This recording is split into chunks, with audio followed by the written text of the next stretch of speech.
Hi hello നമസ്കാരം. നമ്മൾ അടവിയിൽ നിന്നും ഗവിയിലേക്കുള്ള യാത്രയിലാണ്. ഇപ്പോൾ നമ്മൾ എത്തിയിരിക്കുന്നത് കുട്രിക്കൽ എന്ന സ്ഥലത്താണ്. പത്തനംതിട്ട ജില്ലയിലെ സീതത്തോട് പഞ്ചായത്തിന്റെ ഭാഗമായിട്ടാണ് ഗവി വരുന്നത്. റാന്നി ഫോറസ്റ്റ് ഡിവിഷനിലെ ഗുട്രിക്കൽ റേഞ്ചിലും പെരിയാർ കടുവ സങ്കേതത്തിലെ ഡിവിഷനുകളിലുമായിട്ടാണ് ഗവിയും സമീപ പ്രദേശങ്ങളും വ്യാപിച്ചു കിടക്കുന്നത്. നമുക്ക് ഇവിടെ നിന്ന് ടിക്കറ്റ് എടുത്തിട്ട് വേണം കേട്ടോ പോകാൻ. ഇവിടെ ഗവി പോകുന്നതിന്റെ ഒരു റൂട്ട് മാപ്പൊക്കെ കൊടുത്തിട്ടുണ്ട്. ആങ്ങാമുഴിയിൽ നിന്നും വണ്ടിപ്പെരിയാർ വഴി ഏകദേശം 90 കിലോമീറ്റർ ദൂരമാണുള്ളത്.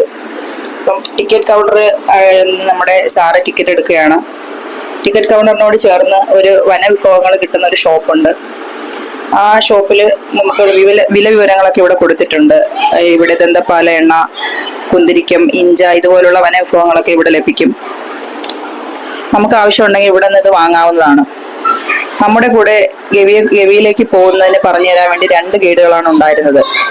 അവർ നമുക്ക് വേണ്ട നിർദ്ദേശങ്ങൾ ഗവിയിലേക്ക് പോകുന്ന വഴി നമുക്ക് പറഞ്ഞു തരികയാണ്. അതായത് പ്ലാസ്റ്റിക് സാധനങ്ങളൊന്നും വെളിയിലേക്ക് ഇടാൻ പാടില്ല. ചെക്ക് പോസ്റ്റിലേക്ക് കയറുമ്പോൾ സൈഡിലിരിക്കുന്നവർ പ്രത്യേകം ശ്രദ്ധിക്കണം. ഈ പോകുന്ന വഴിയിൽ സൈഡിലായിട്ട് ആന ഈറ്റ ഒടിച്ചിങ്ങനെ വലിച്ചിട്ടിട്ടുണ്ട്. അപ്പോൾ നമ്മൾ വണ്ടി സൈഡിൽ ഇരിക്കുന്ന ആളുകളുടെ ദേഹത്തേക്ക് ഇത് വന്ന് തട്ടാനുള്ള സാധ്യതയുണ്ട്. അതുകൊണ്ട് സൈഡിൽ ഇരിക്കുന്ന ആളുകൾ ഇത് ശ്രദ്ധിക്കണം എന്നൊക്കെയാണ് നമ്മുടെ ഗൈഡ് നമുക്ക് പറയുന്നത്. അങ്ങനെ ഒരുപാട് പേർക്ക് ഇങ്ങനെ ബസ്സിൽ പോകുമ്പോഴാണ് കൂടുതൽ ശ്രദ്ധിക്കേണ്ടത്. ബസ്സിൽ പോകുന്ന സമയത്ത് മുഖത്തേക്ക് വന്ന് അടിച്ച്, അതായത് കുറച്ച് സ്ഥലത്ത് ചിലപ്പോൾ കുഴപ്പമില്ലായിരിക്കും, അങ്ങോട്ട് പോകുന്ന സ്ഥലങ്ങളിലൊക്കെ പെട്ടെന്നായിരിക്കും നമ്മുടെ മുഖത്ത് വന്ന് അടിക്കുന്നത്. അപ്പൊ സൈഡിലിരിക്കുന്ന ആളുകൾ പ്രത്യേകം ശ്രദ്ധിക്കണമെന്നൊക്കെ നമ്മുടെ ഗൈഡ് നമുക്ക് ഇൻഫർമേഷൻ തരികയാണ്. അതുപോലെ തന്നെ നമ്മൾ 4 ഡാമുകൾ ക്രോസ് ചെയ്താണ് ഗവിയിലേക്ക് പോകുന്നത്. മൊത്തത്തിൽ 5 ഡാമുകളുണ്ട്. 4 ഡാമിന്റെ മുകളിലൂടെയും 1 ഡാമിന്റെ സൈഡിലൂടെയാണ് നമ്മൾ പോകുന്നത്. അപ്പൊ നമ്മൾ കുറച്ച് ലേറ്റ് ആയിട്ടാണ് അവിടെ എത്തിച്ചേർന്നത്. അപ്പം നമുക്ക് അവിടുന്ന് ഫുഡ് കഴിക്കുന്ന സ്ഥലത്തൊക്കെ എത്തുന്ന സമയത്ത് തന്നെ 4-5 മണിയെങ്കിലും ആകുമെന്നാണ് പറയുന്നത്. ജനവാസ മേഖല ഗവിക്കുള്ളിൽ കാട്ടിലേക്ക് കടന്നു കഴിഞ്ഞാൽ ജനവാസ മേഖല വളരെ കുറവാണ്. നമ്മള് പൂർണ്ണമായും കൊടും കാടിനുള്ളിലൂടെ തന്നെയാണ് കേട്ടോ യാത്ര ചെയ്യുന്നത്. നമ്മൾ മറ്റുള്ള സ്ഥലങ്ങൾ കാണാൻ പോകുന്ന കണക്കല്ല കേട്ടോ ഗവി എന്ന് പറയുന്നത്. ഗവി എന്ന് പറഞ്ഞാൽ പ്രത്യേകിച്ച് നമുക്കൊരു സ്ഥലമായിട്ട് കാണാനില്ല. എന്നാൽ ഗവിയിലേക്ക് പോകുന്ന വഴിയിലെ കാഴ്ചകളാണ് നമുക്ക് എപ്പോഴും ഒരു പ്രത്യേക ഒരു അനുഭവമാണ്. നമ്മളിപ്പോൾ നിൽക്കുന്നത് കൊച്ചാണ്ടി ചെക്ക് പോസ്റ്റിലാണ്. ആങ്ങാമുഴി ഫോറസ്റ്റ് റേഞ്ച് ഓഫീസിൽ നിന്ന് നമുക്കൊരു എൻട്രി പാസ് എടുത്തിരുന്നു. അപ്പൊ ആ എൻട്രി പാസ് ഈ കൊച്ചാണ്ടി ചെക്ക് പോസ്റ്റ് കാണിച്ചാൽ മാത്രമേ നമുക്ക് വനത്തിനുള്ളിലേക്കുള്ള പ്രവേശനം അനുവദിക്കുകയുള്ളൂ. നമ്മൾ ഈ ഗവിക്കുള്ളിലേക്ക് കയറാനുള്ള സമയം എന്ന് പറയുന്നത് രാവിലെ 8:30 മുതൽ 11:30 വരെയാണ് സമയം. അപ്പൊ 11:30 മുമ്പായിട്ട് തന്നെ നമ്മൾ കൊച്ചാണ്ടി ചെക്ക് പോസ്റ്റ് വഴി കടന്നിരിക്കണം. അതുപോലെ തന്നെ വൈകുന്നേരം 5:30 മുമ്പ് തന്നെ വള്ളക്കടവ് ചെക്ക് പോസ്റ്റിലൂടെ പുറത്തേക്കും കടക്കേണ്ടതാണ്. അപ്പം കൊച്ചാണ്ടി മുതൽ വള്ളക്കടവ് വരെ ഏകദേശം 90 കിലോമീറ്റർ ആണ് ഉള്ളത്. നമ്മൾ ഈ പോകുന്ന വഴിയിലൂടെ അല്ല കേട്ടോ തിരിച്ചു വരുന്നത്. ഈ റോഡ് നേരെ പോയി വള്ളക്കടവ് ചെക്ക് പോസ്റ്റിലൂടെയാണ് പുറത്ത് കടക്കുന്നത്. ഒരു ദിവസം 30 വാഹനങ്ങൾ മാത്രമാണ് ഇതിലൂടെ കടത്തിവിടുന്നത്. അതിനും നിയന്ത്രണങ്ങളുണ്ട് കേട്ടോ. 4 വീലറിൽ, ചെറിയ ട്രാവലറിലും ഒക്കെ നമുക്ക് ഈ ഗവിക്കുള്ളിലേക്ക് പ്രവേശിക്കാൻ കഴിയും. വലിയ വാഹനങ്ങളിലൊന്നും നമുക്ക് ഗവിക്കുള്ളിലേക്ക് പോകാൻ കഴിയില്ല. അതിന് കാരണം എന്ന് പറഞ്ഞാൽ ഈ ഗവി വീതി കുറഞ്ഞ കർവ്ഡായിട്ടുള്ള റോഡുകളാണ് ഈ നമ്മൾ പോകുന്ന വഴി ഫുള്ള്. അപ്പം നമുക്ക് 4 വീലറിൽ തന്നെ ആണെങ്കിലും ഒറ്റയ്ക്കുള്ള യാത്രയൊന്നും അനുവദിക്കത്തില്ല. അതുപോലെ തന്നെ ഗവിക്കുള്ളിലേക്ക് പോകുന്നതിന് ഒരുപാട് നിയന്ത്രണങ്ങളുണ്ട്. ഈ ഗവി എന്ന് പറയുന്നത് ഒരു സംരക്ഷിത വനമേഖലയാണ്. അതുകൊണ്ട് തന്നെ അവിടെ ലഹരി പദാർത്ഥങ്ങളോ മദ്യം, മയക്കുമരുന്ന് തുടങ്ങിയ സാധനങ്ങളൊന്നും കൊണ്ടുപോകാൻ പാടില്ല. ഭക്ഷണ പദാർത്ഥങ്ങൾ നമ്മൾ കൊണ്ടുപോയാൽ തന്നെ വനമേഖലയിൽ ഉപേക്ഷിക്കാൻ പാടില്ല. ഇതാണ് ഞങ്ങളുടെ സാരഥിയായ അജികുമാർ ചേട്ടൻ. എൻ്റെ നാട്ടുകാരനാണ് കേട്ടോ. നമുക്ക് വീഡിയോ എടുക്കാനൊക്കെ ഒത്തിരി ഹെൽപ്പ് ചെയ്ത ഒരാളാണ്. നമ്മളീ കാണുന്നത് ഓക്സിജൻ പ്ലാന്റ് ആണ്. ഇത് ഈ ഡാമിന്റെ പണി നടക്കുന്ന സമയത്ത് ഓക്സിജന്റെ അഭാവം വന്നപ്പോൾ ബ്രിട്ടീഷുകാർ സ്ഥാപിച്ച ഓക്സിജൻ പ്ലാന്റ് ആണ്. ഇപ്പോഴും ഇതിവിടെ നിലനിൽക്കുന്നുണ്ടെന്ന് വളരെ അത്ഭുതം തോന്നുന്നു കണ്ടിട്ട്. കാരണം അന്നത്തെ കാലത്ത് ഇങ്ങനൊരു സംഭവമൊക്കെ സ്ഥാപിക്കുക എന്ന് പറയുന്നത്, അതും ഈ ഘോര വനത്തിൽ, ഇപ്പോഴും അവിടെ നല്ല വനമാണ്. അപ്പോൾ ആ സമയത്തൊക്കെ ഇങ്ങനെ ഒരു സംഭവം അവിടെ സ്ഥാപിക്കുക എന്ന് പറയുന്നത് വളരെ വെല്ലുവിളിയായിട്ടുള്ളൊരു കാര്യം തന്നെയാണ്. ഗവിയിലേക്ക് വരുമ്പോൾ നമ്മൾ ശ്രദ്ധിക്കേണ്ട ഒരു കാര്യം എന്ന് പറയുന്നത് കയ്യിൽ ഭക്ഷണം കരുതുക എന്നതാണ്. കാരണം വനത്തിനുള്ളിലേക്ക് കടന്നു കഴിഞ്ഞാൽ നമുക്ക് വേറെ ഭക്ഷണം ഒന്നും കിട്ടത്തില്ല. അപ്പം നമ്മൾ അവിടുന്ന് വരുന്ന സമയത്ത് ഭക്ഷണം കരുതുക. അതുപോലെ നമ്മുടെ വണ്ടി കണ്ടീഷൻ ആണോ എന്ന് നോക്കുക. കാരണം വണ്ടിക്ക് എന്തെങ്കിലും കംപ്ലൈന്റ് പറ്റി കഴിഞ്ഞാൽ നമുക്കിവിടെ ശരിയാക്കാനും ആളിനെ കിട്ടത്തില്ല. അതുപോലെ തന്നെ ആരെങ്കിലും ഒന്ന് ബന്ധപ്പെടണമെങ്കിൽ തന്നെ ഫോണിന് റേഞ്ചോ കാര്യങ്ങളോ ഒന്നും കിട്ടത്തില്ല. അപ്പൊ നമ്മൾ പോകുന്ന വണ്ടി കണ്ടീഷൻ ഉള്ളതായിരിക്കണം. അതേപോലെ ഭക്ഷണം കൈകരുത്തുക എന്നുള്ളതാണ് പ്രധാനമായിട്ട് നമ്മൾ ശ്രദ്ധിക്കേണ്ട ഒരു കാര്യം. നമ്മളിപ്പോൾ കാണുന്നതാണ് മൂഴിയാർ ഡാം. മൂഴിയാർ ഡാം ഒരു ചെക്ക് ഡാമാണ് കേട്ടോ. നമുക്ക് വളരെ കുറച്ച് ചെക്ക് ഡാംസുകളാണുള്ളത്. അതിൽ ഒരു ഡാമാണ് ഈ മൂഴിയാർ ഡാം എന്ന് പറയുന്നത്. ഇത് ശബരിഗിരി ജലവൈദ്യുത പദ്ധതിയുടെ ഭാഗമായിട്ടാണ് വരുന്നത്. അപ്പൊ നമ്മൾ ഗവിയിലേക്ക് പ്രവേശിച്ചു കഴിഞ്ഞാൽ നമ്മൾ ആദ്യം കാണുന്ന ഡാം എന്ന് പറയുന്നത് മൂഴിയാർ ഡാമാണ്. ഇത് 1999 ഈ ഡാം പണി കഴിപ്പിച്ചത്. നമ്മളിപ്പോൾ ഡാമിന് മുകളിലൂടെയാണ് പൊയ്ക്കൊണ്ടിരിക്കുന്നത്. ചെറിയ ചാറ്റൽ മഴയൊക്കെ ഉണ്ട്. നമ്മൾ പോകുന്ന സമയത്ത് മുതലേ ചെറിയ ചാറ്റൽ മഴയും കോടയും ഒരു പ്രത്യേകതരം കാലാവസ്ഥയാണ് ഗവിയിലേതെന്ന് പറയുന്നത്. നമ്മുടെ കൂടെ വന്ന ഗൈഡ് പറഞ്ഞത് എപ്പോഴും ഗവിയിലെ കാലാവസ്ഥ ഏകദേശം ഇതുപോലൊക്കെ തന്നെയാണെന്നാണ് പറഞ്ഞത്. കൊടുങ്കാടിലൂടെ നല്ല മനോഹരമായ ഒരു വ്യൂ ആണ് നമുക്ക് ഈ ഡാമിന് മുകളിൽ നിന്ന് കാണാൻ പറ്റുന്നത്. ഞങ്ങൾ ഇവിടെ ഇറങ്ങി നിന്ന് ഫോട്ടോയൊക്കെ എടുത്തു, വീഡിയോസ് എടുത്തു, ഇൻസ്റ്റഗ്രാമിൽ ഇടാനുള്ള റീൽസ് ഒക്കെ എടുത്തതിന് ശേഷമാണ് നമ്മൾ വീണ്ടും വണ്ടിയിലേക്ക് കയറിയത്.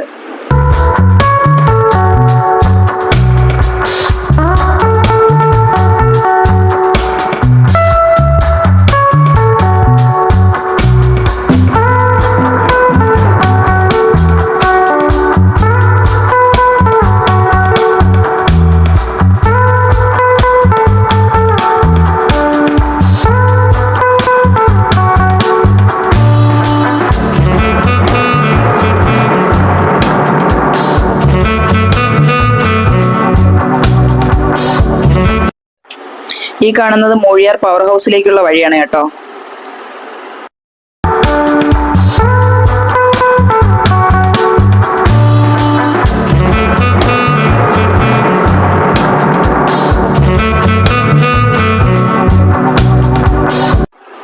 ഈ കാണുന്ന ഭാഗങ്ങളെല്ലാം മൂഴിയാർ പവർ ഹൗസുമായിട്ട് ബന്ധപ്പെട്ട് വരുന്ന സ്ഥലങ്ങളാണ്.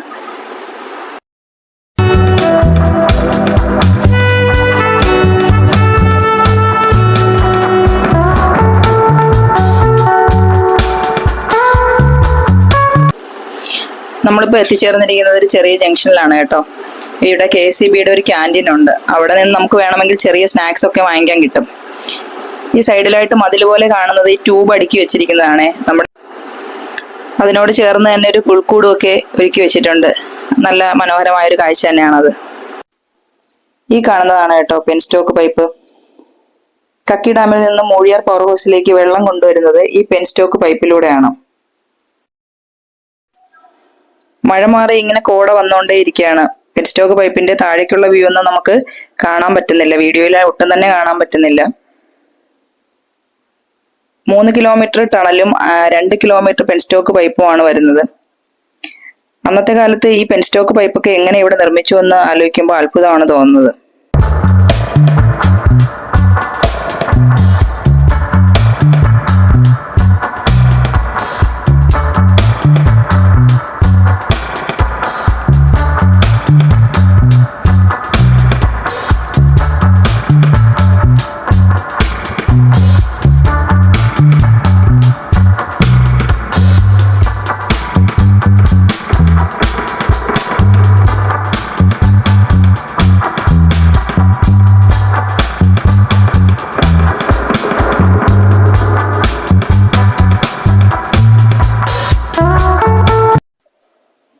ഈ കാണുന്നതാണ് കുന്തിരിക്കത്തിന്റെ മരം. ഇതിലിങ്ങനെ കറ പോലെ കാണുന്ന ഭാഗമാണ്. ഇത് ഉണക്കിയാണ് കുന്തിരിക്കമാക്കി എടുക്കുന്നത്. ഇങ്ങനെ ഇരിക്കുന്ന സമയത്ത് പ്രത്യേകിച്ച് വലിയ മണമൊന്നുമില്ല. പക്ഷെ ഉണങ്ങിയ ഭാഗത്തിന് കുന്തിരിക്കത്തിന്റെ മണം ഉണ്ടായിരുന്നു.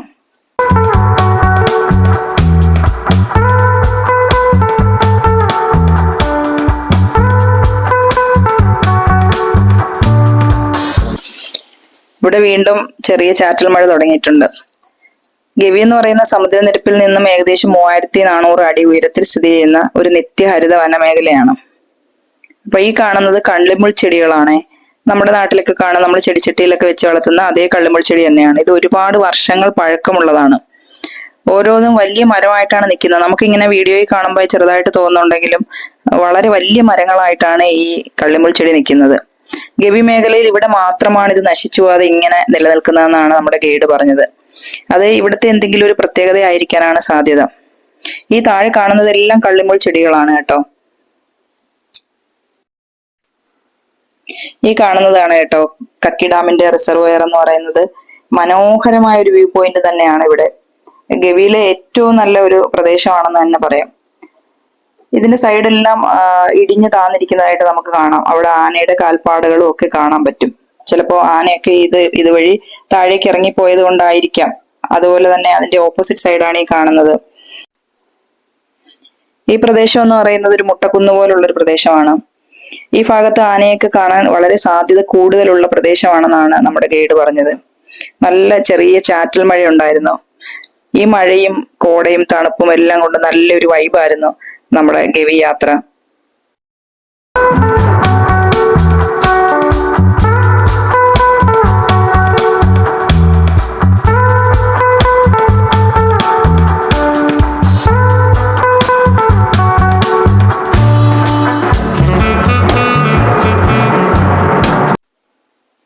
ഈ കാണുന്നത് കക്കി ഡാമിന്റെ മറ്റൊരു ഭാഗമാണ്. നമ്മൾ നേരത്തെ കണ്ട പെൻസ്റ്റോക്ക് പൈപ്പിന്റെ വാൾവ് ഹൗസ് ആണ് ഈ താഴെ കാണുന്നത്. നമ്മൾ നേരത്തെ പറഞ്ഞിരുന്നല്ലോ 3 കിലോമീറ്റർ ടണലും 2 കിലോമീറ്റർ പൈപ്പുമാണ് വരുന്നതെന്ന്. ആ ടണൽ തുടങ്ങുന്നത് ഈ വാൽവ് ഹൗസിൽ നിന്നാണ് കേട്ടോ. ഈ കക്കി ഡാമിന് ഒരു പ്രത്യേകതയുണ്ട്. ഷട്ടർ ഇല്ലാത്ത ഡാമാണ് കക്കി ഡാം. അതുപോലെ തന്നെ ഈ കക്കി ഡാം എന്ന് പറയുന്നത് ഒരു ഗ്രാവിറ്റി ഡാമാണ്. 1966 ഇത് നിർമ്മിച്ചത്. ഈ ഡാം പണിയുന്ന സമയത്ത് 25,000 പേരോളം താമസിച്ചിരുന്ന സ്ഥലമാണ് ഈ കാണുന്നതെന്ന് പറഞ്ഞാൽ നിങ്ങൾ വിശ്വസിക്കുമോ? ഇവിടെ ഒരു ടൗൺഷിപ്പ് തന്നെ ഉണ്ടായിരുന്നെന്നാണ് പറയപ്പെടുന്നത്. അതുപോലെ തന്നെ ഇവിടെ ഒരു സിനിമാ തിയേറ്റർ ഉണ്ടായിരുന്നു. ഈ കക്കി ഡാമിന്റെ പ്രദേശത്താണ് നമ്മുടെ ഒരു പഴയ സിനിമ ഷൂട്ട് ചെയ്തിട്ടുണ്ട്. പുന്നാപുരം കോട്ട എന്ന് പറയുന്ന സിനിമയുടെ ഒരുപാട് ഭാഗങ്ങളൊക്കെ നമ്മുടെ ഈ കക്കി ഡാമിനുമായി ബന്ധപ്പെട്ടുള്ള സ്ഥലങ്ങളിലാണ് ഷൂട്ട് ചെയ്തിട്ടുള്ളത്. ഈ കക്കി ഡാമിന്റെ ഒരു പ്രത്യേകത എന്ന് പറഞ്ഞാൽ ഇതിന്റെ നല്ല താഴ്ചയിലാണ് ഇവിടെ വെള്ളം കിടക്കുന്നത്. ഇവിടെ നിന്നാൽ നമുക്ക് നേരത്തെ പൊന്നമ്പലമേട് കാണാമായിരുന്നു. ഇന്നിപ്പോ നമുക്ക് പക്ഷെ കാണാൻ പറ്റിയില്ല. കാരണം എല്ലാ സൈഡിലും കോട മൂടി കിടക്കുന്നത് കാരണം തൊട്ടടുത്തുള്ള സ്ഥലങ്ങൾ പോലും നമുക്ക് കാണാൻ പറ്റുന്നില്ലായിരുന്നു.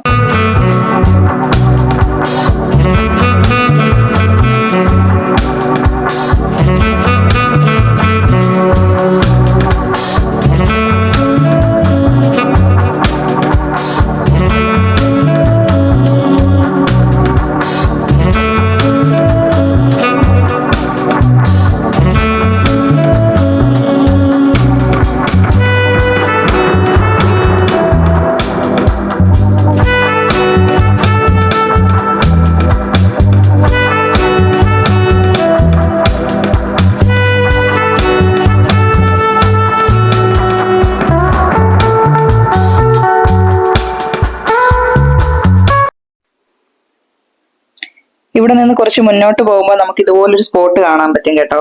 ഇതാണ് എക്കോ പോയിന്റ് എന്നറിയപ്പെടുന്നത്. കക്കി ഡാമിന്റെ നിർമ്മാണത്തിന് വേണ്ടിയാണ് ഇവിടുത്തെ പാറകളെല്ലാം പൊട്ടിച്ചെടുത്തിരിക്കുന്നത്. ഇവിടെ നിന്ന് നമ്മൾ ശബ്ദം ഉണ്ടാക്കുമ്പോൾ അതിന്റെ എക്കോ നമുക്ക് നന്നായിട്ട് കേൾക്കാൻ പറ്റും. നമുക്ക് തോന്നും മറ്റപ്പുറത്ത് നിന്ന് ആരോ നിന്ന് കൂവുന്നത് പോലെ നമുക്ക് തോന്നും. നമ്മൾ കൂവി കുറച്ച് സമയം കഴിഞ്ഞതിന് ശേഷമാണ് അതിന്റെ പ്രതിധ്വനി തിരിച്ചു വരുന്നത്. അവിടെ നമുക്ക് വലിയ ദൂരത്തിലുള്ള വ്യൂസ് ഒന്നും എടുക്കാൻ പറ്റിയില്ല. കാരണം അവിടെ നല്ല കോടയായിരുന്നു. നമ്മളിപ്പോ നിൽക്കുന്നത് 3ാമത്തെ ഡാമായ ആനത്തോട് ഡാമിലാണ്. 1967 ഈ ഡാമിന്റെ നിർമ്മാണം പൂർത്തിയായത്. പമ്പാ നദിയുടെ കൈവഴിയായ ആനത്തോട് നദിയിലാണ് ഈ ഡാം നിർമ്മിച്ചിരിക്കുന്നത്. ഇതും ഒരു ഗ്രാവിറ്റി ഡാമാണ്. കക്കി ഡാമിന്റെ റിസർവോയർ തന്നെയാണ് ഇതിന്റെയും റിസർവോയറായിട്ട് വരുന്നത്. വണ്ടിയിൽ നിന്ന് പുറത്തേക്ക് നോക്കുമ്പോൾ ചുറ്റും കോട മൂടി കിടക്കുകയാണ്. ചുറ്റുമുള്ള ഒരു സംഭവങ്ങളും നമുക്ക് ഒരു മരങ്ങളോ ഒന്നും നമുക്ക് കാണാൻ പറ്റുന്നില്ല. ഞങ്ങൾ വണ്ടിയിലിരുന്ന് ഇങ്ങനെ പറയുമായിരുന്നു, ഫ്ലൈറ്റിൽ പോകുന്ന അതേ ഒരു അനുഭവമാണ് നമുക്കെന്ന്. കാരണം അപ്പുറത്തും ഇപ്പുറത്തും നോക്കിക്കഴിഞ്ഞാൽ എല്ലാ സ്ഥലവും വെളുപ്പ് മാത്രമേ ഉള്ളൂ. വേറെ ഒരു സാധനങ്ങളും നമുക്ക് കാണാൻ പറ്റുന്നില്ല. കോട അത്രയ്ക്ക് മൂടി കിടക്കുകയാണ്.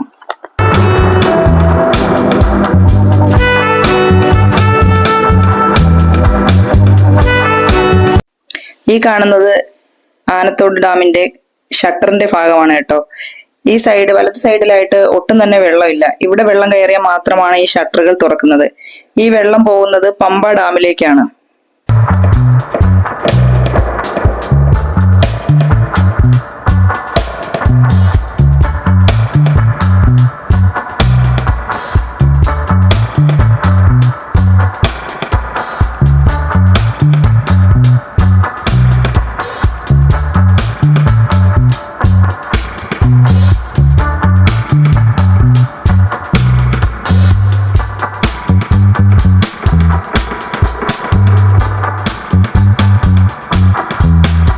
ഇതാണ് ഗവി ഫോറസ്റ്റ് സ്റ്റേഷൻ. ഇവിടെ ഒരു ചെക്ക് പോസ്റ്റ് ഉണ്ട് കേട്ടോ. ഈ പോകുന്ന വഴിയിൽ ഇടയ്ക്കിടയ്ക്കൊക്കെ നമുക്ക് ഓരോ ഹമ്പുകൾ കാണാൻ പറ്റും. അവിടെ മൃഗങ്ങൾ റോഡിൽ ഇറങ്ങി നിൽക്കാൻ സാധ്യത കൂടുതലുള്ള പ്രദേശങ്ങളാണ്. അതുകൊണ്ടാണ് അവിടെ അങ്ങനെ ഹമ്പുകൾ വെച്ചിരിക്കുന്നത്. അതുകൊണ്ട് നിങ്ങൾ അവിടെ ഒരു കാരണവശാലും പുറത്തിറങ്ങി നിൽക്കാൻ പാടില്ല. എപ്പോഴാണ് മൃഗങ്ങളുടെ ആക്രമണം ഉണ്ടാകുന്നതെന്ന് നമുക്ക് പറയാനൊക്കില്ല. ഇപ്പോൾ ഏകദേശം 4 മണിയായിട്ടുണ്ട്. ഈ കാണുന്നത് KCBയുടെ ക്യാൻറ്റീനാണ്. നമുക്ക് നേരത്തെ തന്നെ ഇവിടെ ഫുഡ് ഓർഡർ ചെയ്തിട്ടുണ്ടായിരുന്നു. അപ്പൊ നമ്മുടെ ഫുഡ് കഴിക്കാൻ നമ്മൾ ഇവിടെ ഇറങ്ങി. ഈ ഫുഡ് നമ്മുടെ പാക്കേജിൽ ഉണ്ടായിരുന്നതാണ് കേട്ടോ. നല്ല ഫുഡ് തന്നെയായിരുന്നു. മീൻ പൊരിച്ചതും പപ്പടവും തോരനും പരിപ്പും സാമ്പാറും ഒക്കെയുള്ള നല്ല വിഭവസമൃദ്ധമായ ഒരു അടിപൊളി നാടൻ ഊണ് തന്നെയായിരുന്നു.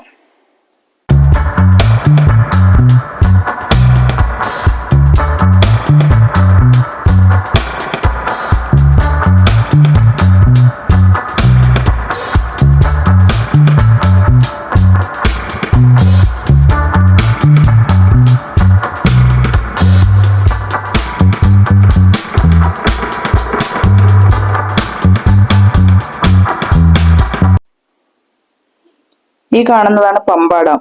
ഇപ്പൊ നമ്മൾ കാണുന്ന ഗവിയിലെ 4ാമത്തെ ഡാമാണിത്. ഇതിന്റെ സൈഡിൽ കൂടെ മാത്രമേ നമുക്ക് പോകാൻ പറ്റുള്ളൂ. ഡാമിനുള്ളിലേക്ക് പ്രവേശനം അവർ അനുവദിക്കുന്നതല്ല. ശബരിമലയിലെ പമ്പയിൽ വെള്ളം ഇല്ലാതെ വരുമ്പോൾ ഈ ഡാം തുറന്നു വിട്ടാണ് ത്രിവേണിയിലെ വെള്ളം എത്തിക്കുന്നത്. 1967 ഇത് നിർമ്മിച്ചത്. ഈ കാണുന്നതാണ് നോഹമരം എന്നറിയപ്പെടുന്ന ഗോഫർ മരങ്ങൾ. ബൈബിളിൽ പരാമർശിക്കുന്ന നോഹയുടെ പേടകം നിർമ്മിക്കാൻ ഉപയോഗിച്ച മരം ഈ ഗോഫർ മരമാണെന്നാണ് വിശ്വസിക്കപ്പെടുന്നത്. ഏഷ്യയിൽ വളരെ കുറച്ച് മരങ്ങൾ മാത്രമാണുള്ളത്. അതിൽ ഒരു മരമാണ് ഈ ഗവിയിലുള്ളത്.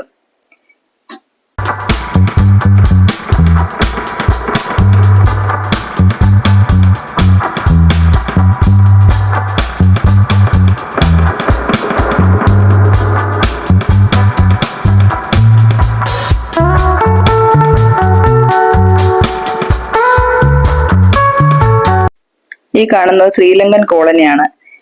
ഈ പേര് വന്നത് ശ്രീലങ്കയിൽ നിന്നുള്ള തമിഴ് തൊഴിലാളികളാണ് ഇവിടെ താമസിക്കുന്നത്. ബ്രിട്ടീഷ് ഭരണകാലത്ത് ഗവി മേഖലയിലെ തോട്ടങ്ങളിൽ ജോലിക്കായി കൊണ്ടുവന്നവരാണ് ഈ ശ്രീലങ്കൻ കോളനിയിൽ താമസിക്കുന്നത്.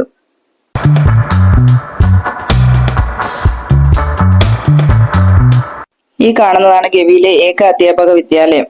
താഴെ കാണുന്ന പഴയ കെട്ടിടമാണ്. മുകളിൽ കാണുന്നതാണ് ഇപ്പോഴത്തെ കെട്ടിടം.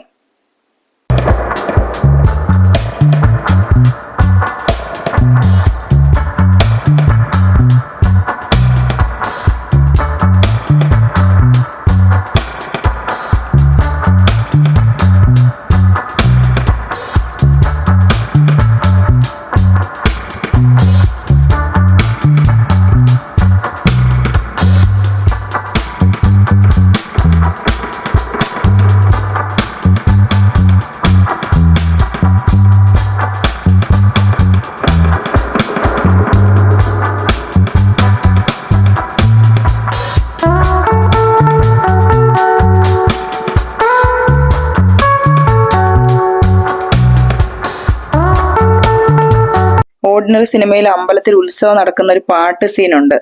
അത് ഷൂട്ട് ചെയ്തത് ഇവിടെ വെച്ചാണ്. തെച്ചിപ്പൂ മന്ദാരം എന്ന് പറയുന്ന ഒരു പാട്ട്. ഇത് ഒരു മുരുകന്റെ ക്ഷേത്രമാണ്. ഇതൊരു വിശ്വാസ കേന്ദ്രം മാത്രമല്ല, പ്രകൃതിയോടുള്ള ആത്മീയ ബന്ധത്തിന്റെ ഒരു ഉദാഹരണം കൂടിയാണ് ഈ അമ്പലം എന്ന് പറയുന്നത്.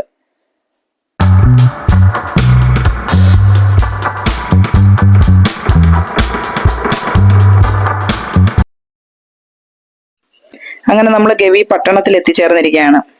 ഇവിടെ ഒരു പഴയ ബസ് സ്റ്റോപ്പ് ഉണ്ട്. അതുപോലെ ഗവിയിൽ ഒരു പോസ്റ്റ് ഓഫീസ്, റേഷൻ കട, പിന്നെ അതിനോട് ചേർന്ന് തന്നെ വനവിഭവങ്ങൾ ലഭിക്കുന്ന ഒരു ചെറിയ ഷോപ്പും ഉണ്ട്. അവിടെ നിന്ന് നമുക്ക് കുന്തിരിക്കം, അതുപോലെ വനത്തിൽ നിന്ന് ലഭിക്കുന്ന കാട്ടുതേൻ, ഇതൊക്കെ നമുക്ക് അവിടെ നിന്ന് വാങ്ങാൻ കഴിയും. ഇതാണ് ഗവിയിലെ പോസ്റ്റ് ഓഫീസ്. അതുപോലെ തന്നെ തൊട്ടടുത്തായിട്ട് തന്നെയാണ് റേഷൻ കടയും ഉള്ളത്.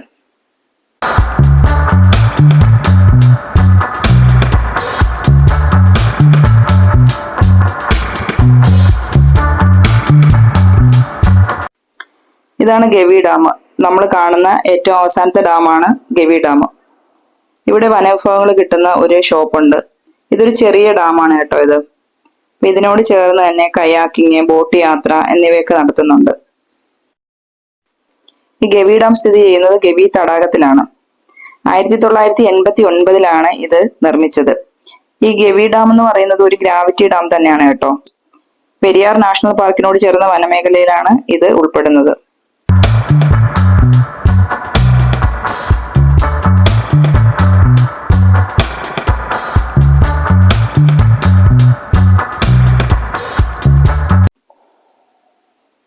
ഇതൊരു നല്ല വ്യൂ പോയിന്റ് ആണ് കേട്ടോ. ഈ ഭാഗങ്ങളിലാണ് നമ്മുടെ ഓർഡിനറി സിനിമയുടെ ഷൂട്ടിംഗ് ഒക്കെ നടന്നത്. നമ്മുടെ KSRTC കേടായി സലിംകുമാർ നന്നാക്കുന്ന ഒരു സീനൊക്കെ ഇല്ലേ, അതൊക്കെ ഏകദേശം ഈ ഭാഗത്ത് വെച്ചാണ് ഷൂട്ട് ചെയ്തത്.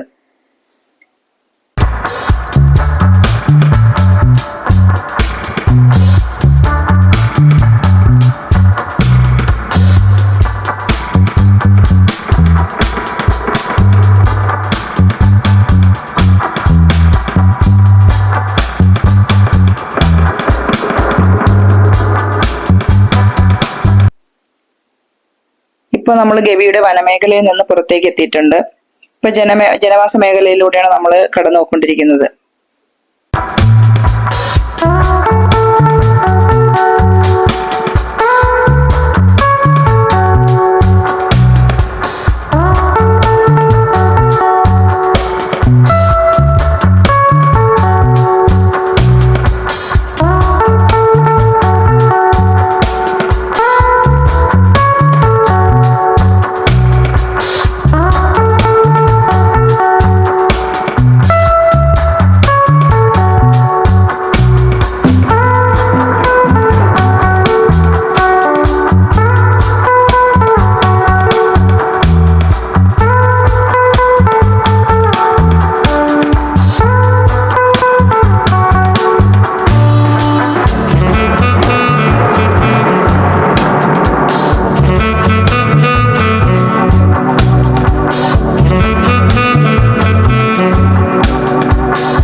ഇപ്പോഴാണ് നമ്മുടെ ഫോണിലൊക്കെ റേഞ്ച് ഒക്കെ കിട്ടി തുടങ്ങിയത്. ഈ റൂട്ട് എന്ന് പറയുന്നത് വണ്ടിപ്പെരിയാറിലേക്കുള്ള റൂട്ടാണ്. ഇപ്പൊ നമ്മൾ വണ്ടിപ്പെരിയാറിൽ എത്തിയിട്ടുണ്ട്. ഇവിടെ നിന്ന് നമ്മൾ പരുന്തുംപാറയിലോട്ടാണ് പോകുന്നത്. നമ്മൾ ഒരുപാട് താമസിച്ചാണ് വണ്ടിപ്പെരിയാറിൽ എത്തിയത്. അതുകൊണ്ട് തന്നെ നമ്മൾ പരുന്തുംപാറയിൽ എത്തിയപ്പോൾ നല്ല ഇരുട്ടായിരുന്നു. അവിടെ നല്ല കോടയും തണുപ്പും ഇരുട്ടും ഒക്കെ ആയിട്ട് നമുക്കൊന്നും ഷൂട്ട് ചെയ്യാനൊന്നും പറ്റിയില്ല.